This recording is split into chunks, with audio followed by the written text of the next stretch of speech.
Varanasi school of management sciences द्वारा आयोजित सतत विकास लक्ष्य प्राप्ति के लिए भारतीय ज्ञान व्यवस्था विषयक 11वें अंतर्राष्ट्रीय कॉन्फ्रेंस का 3 मार्च रविवार को समापन हुआ।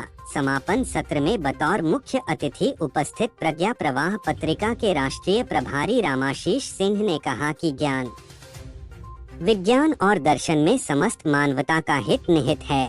भारत में लगभग 5000 वर्ष पहले से ही लोकमंगल हितैषी ज्ञान परंपरा है। उन्होंने कहा कि ऋग्वेद के ज्ञान सूक्त में उल्लेख है। देखिए, 3 स्तर हैं हमारे यहाँ विचार के। एक है तत्व मीमांसा, दूसरी है हमारी प्रमाण मीमांसा जिसे ज्ञान मीमांसा हम कहते हैं, और तीसरी है हमारी व्यवहार मीमांसा। ये बात ध्यान रखिएगा कि जो प्रैक्टिकल था, जो एप्लीकेबल था, जो सर्वमान्य था, जो सबके हित में साधक था, उसी को सिद्धांत रूप में प्रस्तुत किया गया था, लेकिन बिना इवेल्युएट किए नहीं। What we did, we evaluated.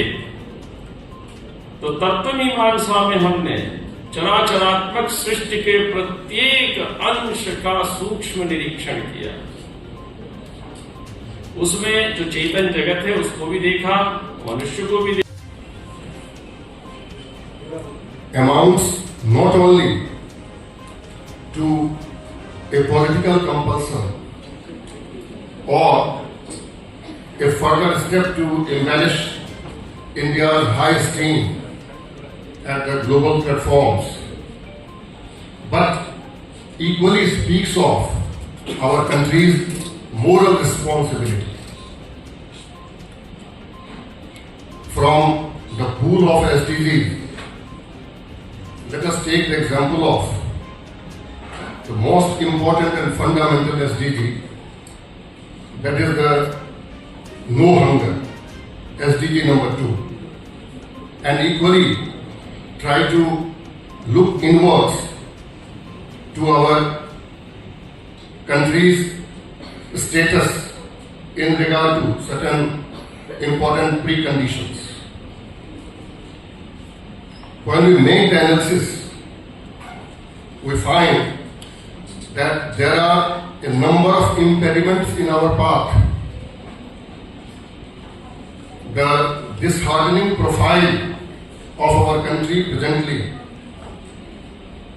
is found to carry a continuous downward drift in global hunger index ranking, status of undernourishment, reducing area of the cultivable land and the sown area, deficient rainfall, and depleting water reservoir levels. Now, these do not at all look conducive and corroborative from the pages of the unparalleled epistemological treasure of our Indian knowledge systems. That's why, from the podium, I would like to give a clarion call to all the conference participants